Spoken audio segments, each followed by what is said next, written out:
democracia participativa. Usted es el protagonista de la historia. Porque todos cabemos en una democracia sabiéndonos acomodar.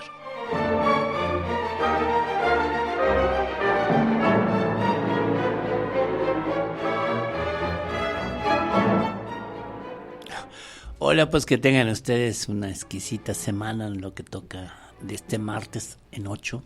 En realidad uno les desea que la pasen bien siempre, que vayan, que duerman tranquilos, que los cubra un buen techo, que les resulte amable ese techo, que puedan desayunar lo que se les antoja, que vayan al trabajo cómodamente. Eso es importante porque esta ciudad es horrible cuando vas todo apretado. Sí.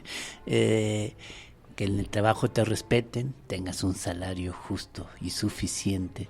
Y todos esos son los propósitos que tenemos, y más desde luego en la Quinta Sinfonía. En la Quinta Sinfonía, escúchenme, en la Quinta Transformación. Y hoy vamos a continuar nuestro programa con, digamos, una segunda parte de lo que es seguridad y derechos humanos. Lo hacemos porque nos quedó con la inquietud de que el tema da para más y que se corte por el tiempo que tenemos tan limitado en los medios de comunicación en general. Así que decidimos continuar, pero tuvimos que tener un problema con que don Mauricio Huesca, nuestro otro coprotagonista, pues él trabaja como consejero en el Instituto Electoral de la Ciudad de México y ahí no es uno dueño de su tiempo, me consta, y no pudo venir. Dice que nos escuchará por momentos, estará pendiente, pero lo necesitamos y lo vamos a extrañar un tanto para hablar sobre todo este tema de los derechos humanos. Pero por lo pronto nos vamos a comunicar con ustedes, el maestro Antonio Morales, y ya conocen el de la voz, René Cervera, para continuar con este tema de seguridad y derechos humanos que ya vimos la semana pasada que están muy ligados, una cosa va con la otra y nos falta todavía tratar más sobre esto. ¿Cómo estás, Antonio? Excelentemente bien, muy a gusto de estar aquí, tu invitación y en este programa y en este gran proyecto, claro que sí. Lo hice venir desde Veracruz. ¿Cómo ven este apego y este amor a la Quinta Transformación? Tierra de Dios y María Santísima, dice allá en mi pueblo. ¿Sí? Pues bueno, ya estamos. Y hoy hicimos también un cambio ligero, digámoslo así. Ya nos lo decía Alejandro Castillo, que es parte también de la Quinta Transformación, que como vive en Hidalgo, entre Hidalgo y Tlaxcala, creo que da clases en Tlaxcala, y él ha sido presidente municipal en dos ocasiones en su pueblo, que es más difícil, no, su municipio, en su municipio que está en Hidalgo. Y tiene mucha experiencia en ese aspecto de lo que es la administración municipal, por lo cual en cuanto tenga oportunidad, él dice, estará con nosotros, lo pudiéramos entrevistar o darle una opinión, porque no es exactamente que estemos entrevistando, lo que queremos es que la gente opine, ¿no? Entonces, entrevistamos a la gente que está en la calle y demás rápidamente para que nos diga su sentimiento frente a temas que estamos tratando, pero entre nosotros es opinar, no es que yo los esté entrevistando, incluso ellos me pueden entrevistar a mí o preguntarnos unos a los otros. Esta es la idea, ese es el formato que tenemos en la Quinta Transformación. Es decir, vamos a preguntarle a la gente qué opina sobre temas que consideramos de la mayor importancia y buscamos gente experta que nos hable del tema. Aquí el maestro Antonio Morales es maestro con lo que corresponde a seguridad. Mauricio Huesca es consejero y ellos tratan mucho lo que corresponde también el tema de derechos humanos. Y nos avisó apenas hace un par de horas que no podía llegar y ya no tuvimos manera de suplirlo. Pero entre nosotros hablaremos. Y les estaba contando, perdón, que hoy cambiamos un poco en lo de las entrevistas, porque don Alejandro Castillo nos envió la opinión de dos de sus alumnos. Así que ahora pues nos fuimos directos a gente joven y a gente que está en la escuela con alta escolaridad, digamos, para que nos hable de qué entienden por seguridad y qué entienden por derechos humanos. Ahí les va la opinión. Aquí sí es como una opinión, fue algo más largo que la pregunta. Hola, ¿qué tal? Buena noche, audiencia que nos acompaña en la radio La Quinta Transformación, una radio online que agradezco mucho el espacio y la participación que nos brindan a nosotros los jóvenes. Mi nombre es Ari Osmar Lugardo, originario del municipio de Tlanalapa, Hidalgo, y pues hoy nos invitaron a dar nuestro punto de vista en general de la seguridad en nuestro país. Como percepción, la inseguridad de los mexicanos sabemos que subió ligeramente a un 62.3% en el segundo trimestre del 2023, en medio de ataques del crimen organizado de alto perfil. Según esto, informó el Instituto Nacional de Estadísticas y Geografía. Pero de igual manera sabemos que no representa un cambio estadístico significativo con relación al porcentaje registrado en marzo del 2023 que tuvimos de 62.1%. No obstante, sí representa un cambio estadísticamente significativo con respecto a junio del 2022, que fue de 67.4%.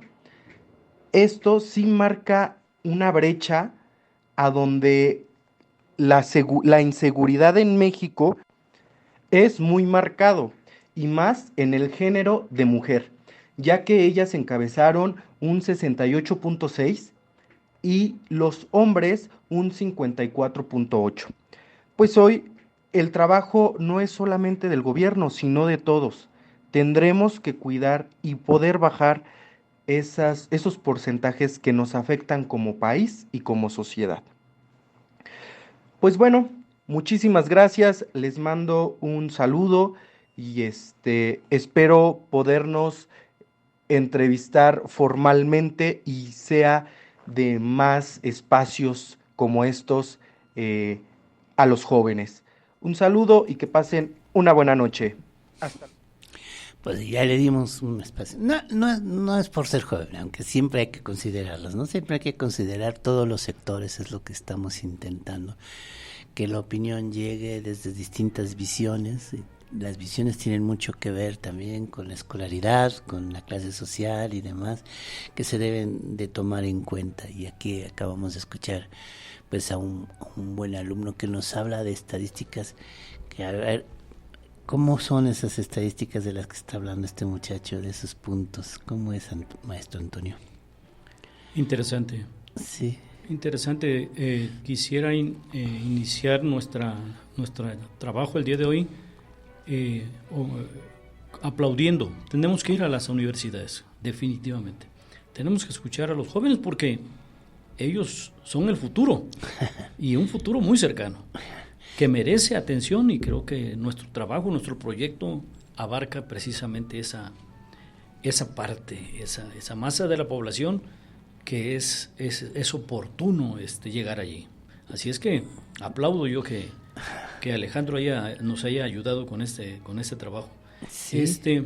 Y también quería comentarte que en lo que estabas mencionando acerca del trabajo y de la rutina, también yo he abundado en lo que se conoce como desarrollo humano. Entonces, buscando por ahí y involucrándome en las teorías de liderazgo, porque soy un aficionado, por decirlo así, a las teorías de liderazgo, me ha interesado mucho cómo se mueven las civilizaciones, las organizaciones, las instituciones, en base a perfiles y que tienen que ver con el liderazgo. En su momento creo que tendremos la oportunidad de hablar de este tema importantísimo. Pero dentro de ello quisiera aprovechar eso porque la aceptación, que es sinónimo de respeto. La aceptación.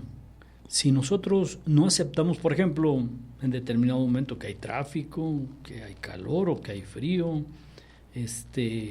toda la polución, la contaminación, si no aceptamos que estamos en un ambiente de ese tipo, el incremento del estrés es mucho mayor.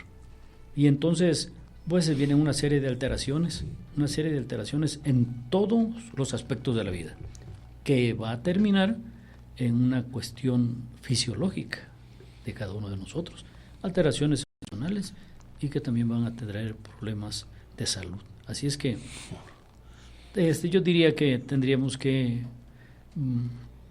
calmarnos, tomar las cosas con mucha sabiduría, filosofía, paciencia y aceptar que hay cosas que no vamos a poder cambiar. Así es que vivamos y disfrutemos la vida y los momentos, los lugares, los espacios que nos tocó vivir en este espacio. Así es que adelante, vamos a vivir tranquilos, lo mejor que se pueda, más disfrutando lo poquito o lo mucho que tengamos para tener una plenitud que nos lleve a tener éxito y obviamente tener ese gozo de alegría, de felicidad, que es lo que buscamos todos los seres humanos. Pero este tema de seguridad que está diciendo este muchacho, que hay unos porcentajes que da el INEGI, ¿cómo se toman esos porcentajes? ¿Sabes cómo? En detalle no, pero se hablan de dos cosas al mismo tiempo, ¿no? Al mismo tiempo que se habla de seguridad, se habla de inseguridad, y la inseguridad es medida por la percepción, y este es un tema bastante, muchas veces subjetivo, porque la percepción en un lugar puede ser muy diferente en otro. Y también puede ser de persona a persona, porque dependiendo del trabajo que tengas, va a ser la percepción de inseguridad. Si tú perteneces a una corporación y tienes escoltas y andas bien protegido, me parece que tu percepción de inseguridad no va a ser la misma a una persona que esté desprotegida, un ciudadano que viva en un área de poca urbanidad, de escasos servicios, y eso es otra cuestión. El mismo espacio también te va a llevar a una percepción de inseguridad, que no haya alumbrado público, que las calles estén en mal estado, que no haya una urbanización apropiada, te va a generar una percepción de inseguridad. Así es que esa medición, desde mi punto de vista muy personal, es bastante subjetiva. ¿Cómo lo mide el INEGI? Pues ellos tienen su forma de valorar, van haciendo referencias de tiempos y lugares, entrevistando en personas para poder obtener los datos. También se basa muchísimo en las denuncias. Eso te iba a preguntar. En las denuncias. Y quiero decirte que existe un gran problema con la cultura de la legalidad, porque puede que haya muchas personas no denuncian, y por muchos factores. Por desconfianza a la autoridad, uno de los primeros factores. Hay temor de denunciar, la autoridad no es eficiente, no hay una atención expedita, oportuna, con la prontitud que debería de llevarse a cabo, y entonces el ciudadano pierde confianza. Pierde confianza y no confía en sus autoridades. Por lo tanto, las denuncias son, en mi percepción, mínimas. Ahora sí que es una percepción personal. Entonces, tiene que ver el punto de la percepción de inseguridad, vuelvo a repetir, desde mi punto de vista es bastante subjetivo y a veces podría ser hasta tendencioso. Sí salen datos, ¿no? Yo, tengo datos que son viejos, la verdad, de que decían que 1 de cada 10 iba a hacer la denuncia. pero de ese número de gente que hacía la denuncia no llegaba a una conclusión el 97%. O sea que en pocas palabras, de cada 100, 3% viene siendo menos del 3%, porque es de los denunciantes lo que se resuelve. Entonces hay un sentimiento de que no tiene caso ir a hacer la denuncia si la posibilidad de que se resuelva es tan baja. Habría que pensar en seguridad, y aquí sí pensando un poco lo que habíamos mencionado la vez pasada, que no es un asunto de policías y ladrones, ni de abrazos ni balazos, pero sí tiene que haber un momento en que tenemos que pensar en cómo es la eficiencia para detener la delincuencia, porque la impunidad es lo que anima, ¿no?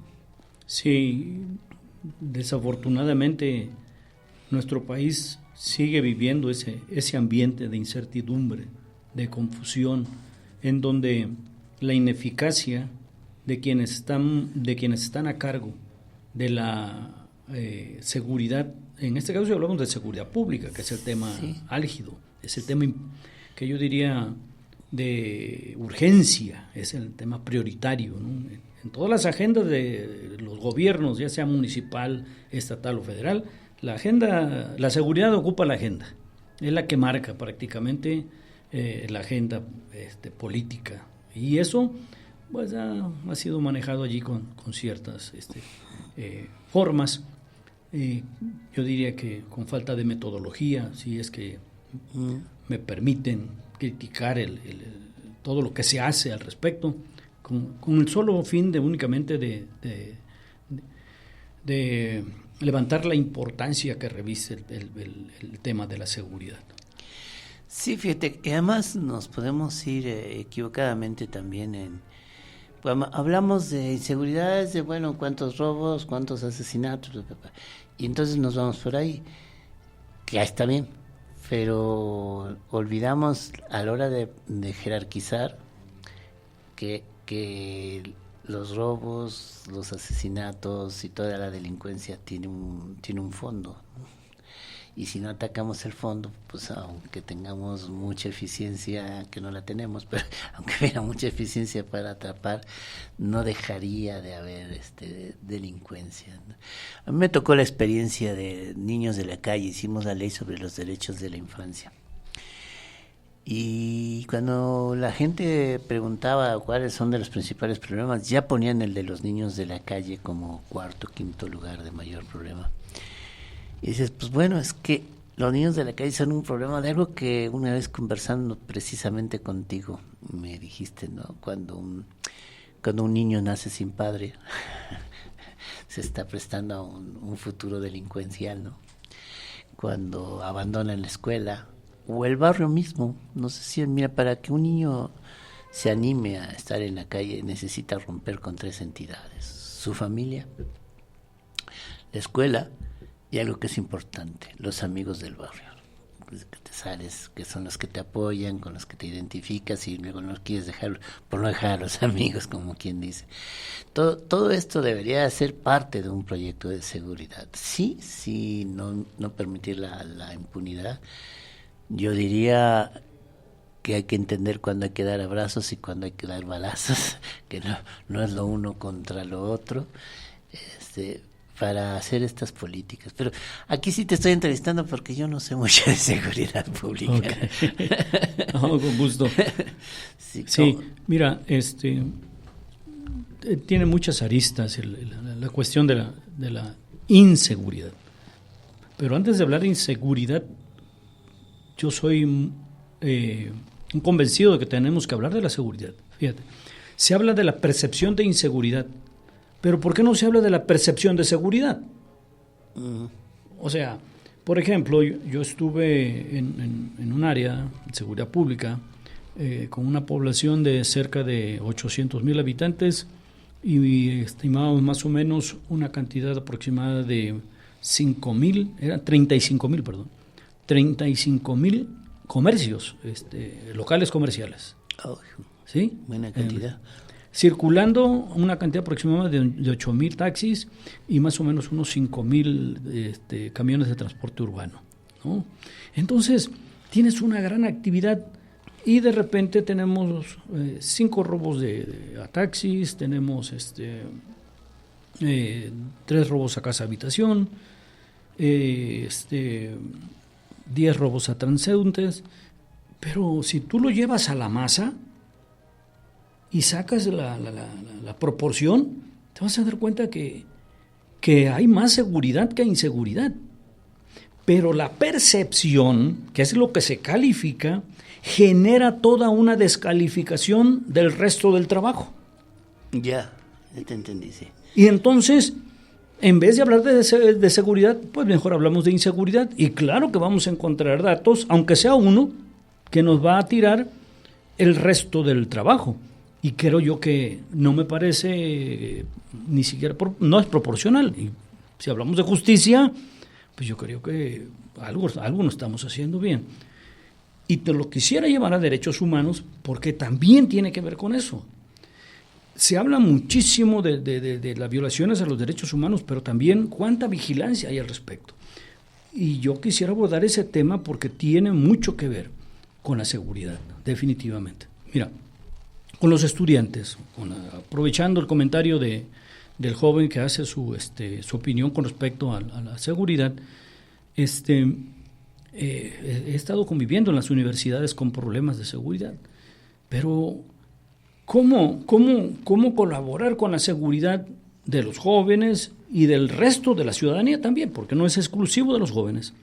Si el respeto del derecho a la vida, nosotros mismos lo contrariamos. Sí, el hecho de consumir drogas, por ejemplo, está atentando contra el derecho a la vida. Bueno, sí. El hecho de consumir alcohol, sí, está atentando contra el derecho a la vida. Ve a los centros de escolares de nivel universitario y alrededor te vas a encontrar con una gran cantidad de locales que se encargan de estar los viernes y los sábados llenos. No van a hacer la tarea, ¿verdad? No. Están atentando. Nos estamos metiendo en un ambiente inseguro que va a arrojar tarde o temprano problemas de inseguridad. ¿Quién está cooperando, colaborando con la inseguridad? Nosotros mismos. ¿Pero qué es lo que aconsejas? ¿Que dejemos de hacerlo? ¿Que la gente no se divierta, que no toma alcohol? ¿Qué es lo que aconsejas para estos casos? Yo diría que más respeto para nosotros mismos. Más respeto para nosotros, para nuestra vida. Si queremos que nuestra vida sea respetada, los primeros que tenemos que respetar nuestra vida somos nosotros. Eso se puede generar en lugares seguros. Tú puedes tomarte una cerveza en tu casa como parte de tu alimentación, como parte pero ya el irte a un lugar público en donde va a haber antagónicos, ¿sí? Por muchas causas. Y después, los problemas, los conflictos que ocurren entre jóvenes, ¿sí? Ahí se van a derrimir.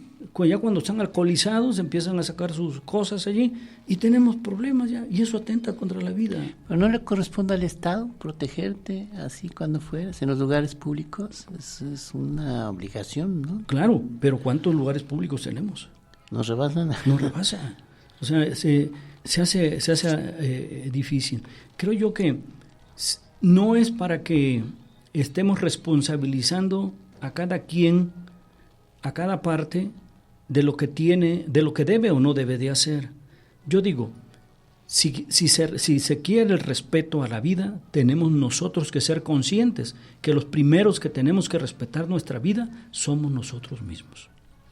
Fíjate que estás tratando un tema interesante en muchos aspectos. Alguna vez entrevisté a una señora que ella atendía a gente, a personas que perdieron algún familiar o a un ser querido por suicidio.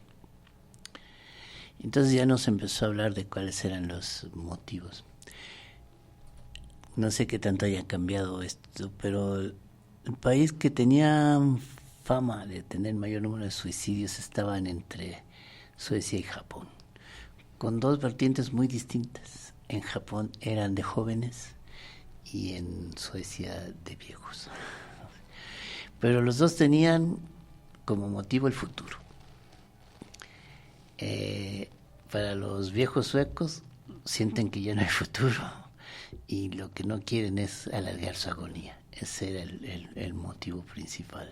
No, que porque están aburridos y que entonces hizo mal la socialdemocracia en darles tan buena vida porque ya no tienen alicientes, que yo no estoy de acuerdo con eso.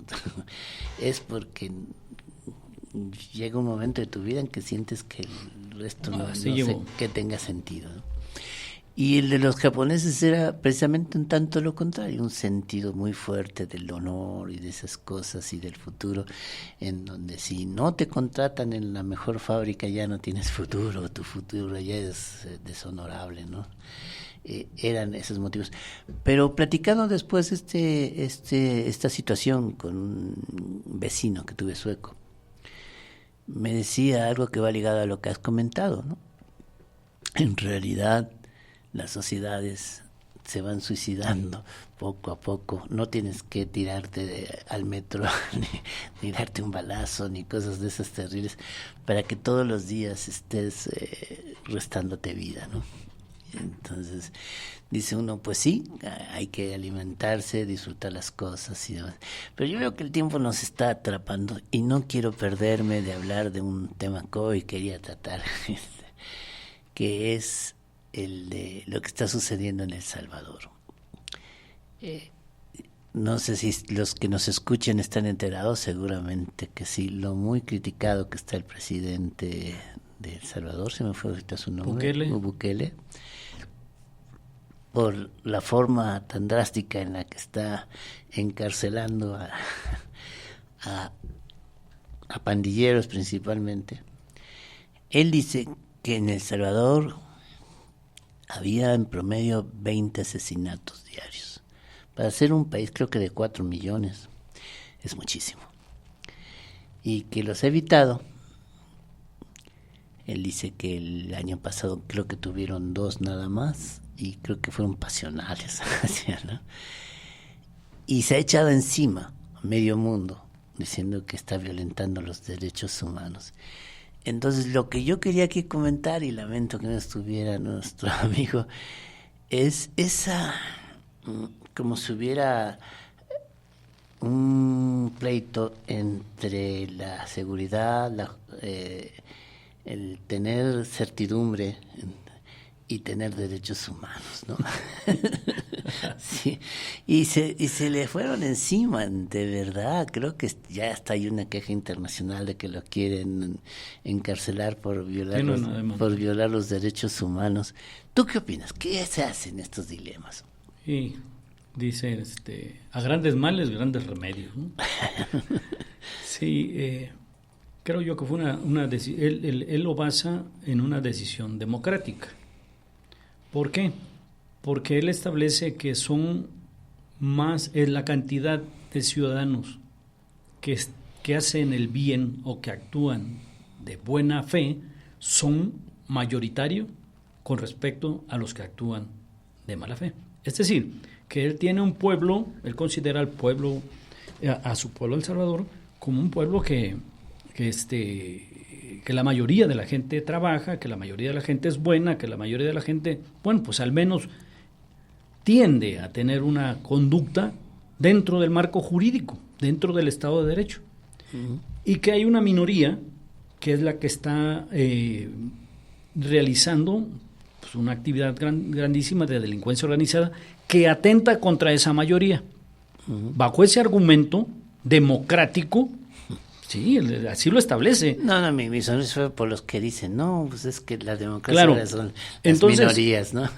Pero es el razonamiento, pero yo quiero dejar bien claro que ese es el razonamiento que él establece. De ahí se apoya para decir, vamos a actuar de tal manera, el gobierno va a aplicar las leyes de gran magnitud y restringiendo todos los privilegios que en las mismas cárceles tenían los presos, sí, como ocurre en otros países. ¿No? Sí, pero no le voy a dar el bocado a una persona a un ciudadano de bien para dárselo a un delincuente. Sí, esa fue su respuesta, sí. Si quieren un pollito, pues que se lo lleven sus familiares. Así es. Entonces, lo que se quejan de la violación de los derechos humanos es que los tiene descalzos, en calzones, encadenados y demás. ¿Es necesario eso? Creo yo que no es que sea necesario. Él lo establece desde el punto de vista de que ellos no pueden tener más privilegios que la población que está allá afuera, que él considera que existe tantos niveles de pobreza extrema en donde existen niños en la calle, niños que no van a la escuela. Quitar. Siempre este tipo de acciones, pues quienes tuvieron los grandes privilegios, que manejan la delincuencia a niveles grandes, en donde las ganancias de recursos da grandes dividendos, pues van a estar llevando campañas en contra de una política de ese tipo. Pero bueno, él se apoya en la cuestión del concepto democrático y le va funcionando y va saliendo adelante. Es una manera de resolver el problema. En una democracia, cualquier poder que es desbordante es autoritario, es antidemocrático. Yo insisto mucho que la democracia tiene que darse en una convivencia de equilibrios. Y pues eso significa evitar que alguien se quede en el poder mucho tiempo, pero no es el único que se ha reelegido o que se va a reelegir. La comunidad occidental es muy hipócrita, digámoslo así. ¿Cuánto tiempo duró Merkel en Alemania y sin que nadie la hubiera acusado de dictatorial, ¿no? Y como eso, tantos datos que se tienen, pero además en donde las estadísticas dicen que tiene el 91% de la aprobación, que es la más alta que hay yo creo que en el mundo, y dices, pues ¿cómo le haces? De cualquier manera, lo idóneo es que en la política tengas varias personalidades, varias personas con capacidad para actuar de tal manera. De hacia los países que más insistió tal vez fue Canadá, y él les dice, pues yo no los vi a ustedes lamentando en los funerales los muertos, ¿no? Y los veo lamentando el trato nunca hicieron un pronunciamiento a los homicidas, nunca ¿no? hicieron un pronunciamiento de las tantas muertes que ha habido de ciudadanos por causa de la delincuencia. Y otra situación que yo diría que podríamos pensar en reflexionarlo. Pensar en reflexionarlo no es la palabra, debemos pensar, reflexionarlo. Es cómo se hacen estos grupos tan fuertes en los Estados Unidos. Porque estos pandilleros que llegaron que son dos, parece ser muy fuertes, se hicieron en Estados Unidos, y cuando los regresaron fue cuando se puso tan difícil la situación para El Salvador. Entonces yo creo que sí yo mezclo mucho que la economía tiene que ver con todos estos aspectos, ¿no? En donde quieren eliminar el Estado, que fue la tendencia, que es tristemente todavía la tendencia del neoliberalismo. Sin Estado, mira lo que se da, ¿no? Sí, eso se remonta más... Con Estado débil. Sí, eso se remonta más hacia el espíritu de las pandillas.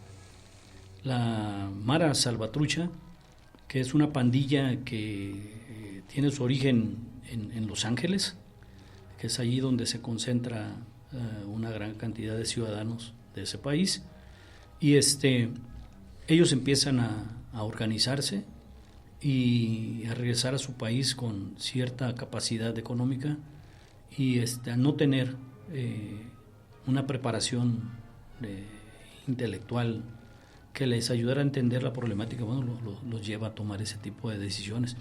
Eso tiene que ver muchísimo con las cuestiones emocionales, tiene mucho que ver con el resentimiento. El resentimiento hacia la autoridad que no les dio una respuesta a sus necesidades y tuvieron que partir a otro país ajeno, dejando a sus familias, dejando a su propio país, y esto se revierte en un problema de violencia. Un problema de violencia que al final se vuelve hasta como una especie de medio para poder superarse, porque van adquiriendo niveles jerárquicos dentro de las mismas pandillas y también van adquiriendo niveles económicos dentro de esa organización. Y ya como delincuencia organizada, pues agarran muchísimo poder. Y entonces, pues toda la mecánica del sistema económico, sin querer yo tachar al sistema neoliberal, les permite esa libertad de mercados, pues diversificar sus actividades. y les permite crecer de manera importante, y entonces rechazar a sus autoridades, y esto pues obviamente impacta al resto de la población, porque la mayor parte de sus acciones están en calidad de anarquía, y es una situación que raya en la ingobernabilidad, porque una vez que empiezan a superar a las autoridades locales, empieza a llevar a cabo toda una invasión de su territorio, una expansión en el territorio que pone en peligro al Estado mismo, a la seguridad nacional de su Estado. La semana pasada hablábamos de que existen de estados a estados, ¿no? Claro. Hay lo que le llaman ese estado liberal, que es el que también se conoce como el estado gendarme, porque finalmente lo que hace es proteger la vida y el patrimonio exclusivamente, y el patrimonio está concentrado normalmente en pequeños sectores, la mayoría, y pues también lo que llamamos vida, ¿no? Y entonces como que es la ausencia de esa entidad, o cuando la rebasas tan fácilmente. Ya les comentaba alguna vez, creo que la semana pasada, bueno, lo he comentado varias veces, de un policía que se quejaba de que ellos tenían que estar con una pistolita disparándole a alguien que está mejor armado que ellos. Es ese problema. Entonces yo creo que tenemos, y eso considero de los propósitos de la Quinta Transformación, hacer un Estado más social, hacer un Estado que te proteja efectivamente, pero en acciones conjuntas. Es porque la gente está como a la espera de que el Estado haga por mí lo que yo no voy a hacer por los demás, y el Estado se ve como alguien ajeno.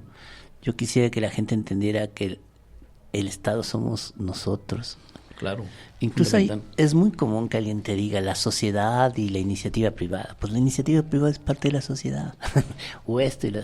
Fíjate que en el Instituto Electoral ya se estaba manejando mucho la idea de impulsar los candidatos ciudadanos, decían. Pues si el que está en un partido político es un ciudadano, quizás es la mayor manifestación de ciudadanía que hay, ¿no? Es decir, yo quiero participar en la política, quiero ser una persona activa, ¿no? Y con el protagonismo que me dé el reconocimiento de los demás, no el que yo me doy a mí mismo, así, ¿no? Y entonces como que tenemos mucho esa idea de que el Estado es alguien ajeno para reprimirte, cuando deberíamos buscar que el Estado sea el medio para obtener lo que estábamos diciendo, para obtener trabajo, para obtener equidad, que yo quiero insistir mucho en esto, para obtener buen transporte público, para que tengamos derechos de vacación. Eso es cuando tiene una función el Estado. Tú hablabas de los derechos humanos y ya le tendremos que dar, pero no nos va a dar como siempre tiempo, además no es el tema de hoy los derechos humanos, pero sí podemos dar un adelanto, ¿no? de que existe una medida sobre los derechos humanos. El primer lugar tradicionalmente ya es Noruega, a veces cambia, pero el más constante es Noruega. Los países escandinavos en general. Y ya sé que tú dices que no se puede, y estoy de acuerdo, tú no puedes traerte un esquema y meterlo aquí a la fuerza, pero sí tomar en cuenta ciertas consideraciones que tienen en común los estados que tienen los mayores índices de desarrollo humano, para ver qué tomamos de allá o en qué medida. Y son países en donde el Estado es fuerte. Y además algo importante de decirle al público, en donde ciertas medidas dejaron de ser programas de gobierno de los partidos políticos para ser programas de gobierno del Estado. Pasaron a ser del Estado. El derecho a la educación, por ejemplo, ya no hay partido por conservador que exista que diga que la educación debe ser particular y pagada. Solamente estamos hablando de los países que tienen los mejores índices del desarrollo humano. Lo mismo, ahora hay un problema serio, que se les ha desequilibrado la seguridad. Precisamente ellos le echan la culpa a los migrantes, a los inmigrantes, Y habría que estudiar qué tan cierto es. No quiero calificar de antemano eso para ver. Yo viví un ratito en Francia y sí veía yo que de todo le echaban la culpa a los árabes. Hay que ver si no hay un tanto de verdad también. Claro. Todo esto para que podamos pensar en cómo alcanzar mejor desarrollo humano. Pero es una medida que me gustaría que los que nos escuchan lo vieran. No sé si podemos ahorita encontrar cuáles son los países que tienen los mejores índices de desarrollo humano, pero solo como un adelanto, porque yo insisto que debemos tener un programa para eso, para Bien. estudiar a fondo qué Claro, son los con mucho índices gusto del desarrollo sí, humano. es súper interesante. ¿No? Puedo adelantarles que el desarrollo humano toma en cuenta 4 factores fundamentales: la longevidad, la educación, el poder de consumo y, aunque todavía no es oficial, ya muchos lo toman en cuenta, se llama el ajuste por desigualdad. ¿De qué te sirve? Sí, pues es un país muy rico, sí, un país muy rico en donde todo hay supermillonarios, ¿no? Donde la mayor parte son pobres, ¿no? Sí, sí, ¿no? ¿Cómo distribuyes esa riqueza? Es muy importante. Noruega se me hace un país muy ejemplar porque 1 de cada 3 noruegos participa en una cooperativa. La energía es 70% pública, y algo que a mí me parece extraordinario, que el dinero que se genera por la venta de petróleo y gas no se pone a circulación porque dicen que es inflacionario, entre otras cosas, y lo hacen una bolsa que invierte en la bolsa de valores, y con ese dinero atienden las necesidades básicas de su población, de tal manera que cuando un noruego nace ya es millonario. De hecho, no podemos copiar todo, yo de acuerdo, claro, pero sí tomar en cuenta esas medidas, porque cuando te hablan de lo contrario, sucedió en Argentina. Está el debate, están todavía los que eran los 4 candidatos originales. Y dicen, pues vamos a hablar de los índices de desarrollo humano, y Milei dice, pues son los países que tienen los mejores índices de desarrollo humano, los más libres, en donde el Estado no interviene. Y no es cierto. Lo que me sorprendió es que los otros 3 no se lo dijeron, o sea que ni siquiera tienen una visión de eso, ¿no? Claro. El segundo país con mejor nivel de vida es Suiza. ¿Y qué tiene Suiza? Es el país que tiene el mayor número de trabajadores proporcionalmente sindicalizados, en donde además no gobierna un partido, sino el gobierno lo ocupan los, creo, 3, 4 primeros partidos que tienen más votación, en una coalición forzada, digamos así, por fuerza. Sí. Todos cooperan y con muchas elecciones de tipo, claro que no siempre se puede, la consulta directa, ¿no? sobre ciertos temas. O sea, sí hay una organización de Estado. Sí. René, hay un aspecto que merece también mucha atención. Dentro de los derechos humanos está el derecho a la dignidad humana. Claro, la principal, diría yo. Claro. ¿Y por qué un día discutía con personas encargadas de esto, que hablamos mucho del respeto a los derechos humanos, pero tú toma un policía municipal, por ejemplo, y te vas a dar cuenta la calidad en su dignidad humana. No tiene prestaciones, no tiene uniformes, no tiene armas, tiene un salario paupérrimo, está tratado como el servidor público allí de menor calidad, sí. No tiene capacitación.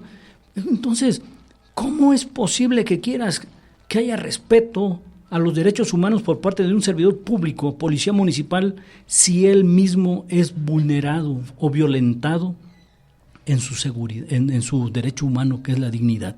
Sí. La dignidad del policía. ¿Cómo vas a encontrar un policía digno de su trabajo como autoridad si está violentado y está violentado por quienes se supone que deberían de cuidar ese derecho? Ese respeto, quienes deberían de respetar. Entonces, un servidor público violentado que sale a la calle a violentar. Y entonces, la seguridad que los encargados de proteger, de velar, de cuidar de los derechos humanos están Imagínate policías resentidos, que Sí, los hay, no, seguro no, que los hay, la seguro mayoría. que los hay, ¿sí? Entonces, si estás diciendo lo que da lugar a esto es el resentimiento, imagínate. Pero eso es nomás por hablar del policía. Pero si tú te vas al campesino, por ejemplo, el campesino también es violentada su dignidad humana. Sí. ¿Cómo es tratado un campesino? El campesino es reconocido como aquel que produce, que es el que nos da la alimentación, Lo los básico. Frutos. Por favor. Lo ¿Y básico. cómo es nuestros campesinos, cómo son tratados? Nuestros albañiles en Estados Unidos son altamente reconocidos, son unos artistas Los que creativos. nos dan el techo. ¿Y cómo son tratados nuestros albañiles? Las personas básicas de nuestra Claro. vida, el que nos dé el alimento, el que Yo nos me da el detengo. techo. Yo me detengo nada más para ver a los recogedores de la limpia pública. Que nos dan salud. Caray, y cuando se para el sistema de limpia pública, hay caos. Mira la importancia que tienen nuestros trabajadores de la limpia pública. Deberíamos de abrazar esa dignidad que se merecen porque hacen un trabajo sumamente importante. Cuando nosotros volteemos la vista y demos respeto, que fue como iniciamos este tema, de la plática del día de hoy, que es aceptación, que aceptemos la labor de cada quien. Sócrates lo establece como justicia, que respetemos las funciones de cada quien. Zapatero, a tu zapato. Sin menospreciar el oficio. Claro que sí, dignificando el oficio de cada uno de nosotros, en cada espacio de la vida. Por favor. Sí, hay que incluir a los conductores de radio también. Por favor. A las operadoras de Por radio. favor, claro. Dignificar el trabajo que Es que ella hace con nosotros. la democracia está basada en el hecho de que le da a cada quien lo que merece. Es la meritocracia. Justicia. Es una forma que nace diferente a la monarquía, en donde le quiere dar a la gente por derechos de sangre. Entonces hay que tener mucho cuidado en que en una democracia gane más el que más da. Precisamente. Si yo doy mucho de mí, pues merezco un mejor salario que si estoy especulando. Por eso digo siempre la economía es importante, ¿no? Si es mejor que gane bien quien produce que quien especula. Y estamos viviendo modelos que le da más al especulador que al productor. Claro. Don Carlos Marx no andaba muy lejos cuando hace su crítica del capitalismo. Sí, No más anda, tiene no anda muy mucho mal. de razón. Por favor. Sí, Pues, y por eso se le satiriza de manera violenta para poderlo borrar del mapa. Porque él establece en una dialéctica muy clara, ¿sí? el producto del trabajo. Y bueno, ahí está. Eso se llama justicia. Y es eso justamente, valga la expresión, en donde rayan los sistemas, ¿sí? Cuando es injusto, cuando tienes una gran cantidad de pobres y 2, 3 que manipulan la riqueza. Entonces, ojo. Y lo que quería decirte es que venimos de un sistema autoritario y la transición hacia un sistema con más democracia, para no decir que todo democrático, porque nos falta llegar a eso, Sí, la democracia va a es inacabable, va a traer las consecuencias para romper los viejos esquemas en donde todo nos los daba el Estado y nada más estirábamos la mano para que el Estado nos los diera, a la parte democrática en donde también tenemos que participar, que es en donde está el objetivo de nuestro proyecto. Sí. Tratar de motivar. Entonces yo invito a todos aquellos que nos oyen, que nos escuchan y que nos ven, que emitan sus comentarios, que nos den sus opiniones, porque de eso se trata, de que también participen y hagamos el día de mañana este país un país con mayor democracia. ¿A dónde nos puede mandar sus opiniones, Chi? El WhatsApp ¿dónde está? El WhatsApp de ese número. Lo puede mandar al WhatsApp del 5584 11 40 85. Lo voy a repetir. Al 5584 11 40 85 nos pueden mandar su opinión. Ay, ¿qué creen? Se me pasó uno de los entrevistas. ¿Nos da tiempo de ponerlo nada más? Uno de los que entrevistamos, que también es alumno de don Alejandro Castillo. Adelante. Mi nombre es Fernando López Ramírez y soy estudiante de la Universidad Autónoma de Tlaxcala. Y esta es mi opinión sobre los derechos humanos. Los derechos humanos juegan un papel importante en la humanidad, hacia el bien propio.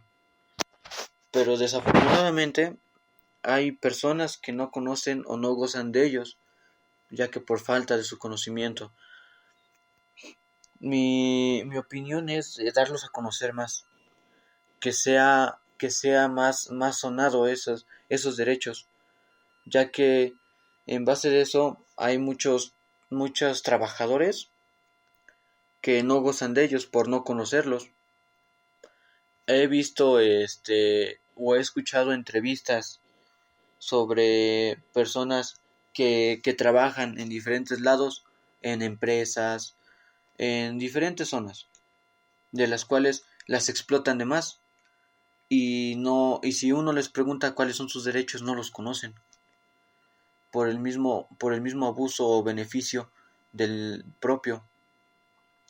Es por eso que para mi importancia sería darlos a conocer más y tomarlos más en cuenta, ya que se están perdiendo.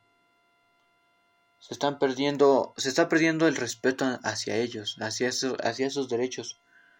Porque como otro claro ejemplo es que lo dice el artículo 1 de la Declaración Universal de los Derechos Humanos. Todos los seres humanos nacen libres e iguales en dignidad y derechos. No hay excepción alguna de las personas o individuos. Y yo considero que se dé a conocer más de ellos.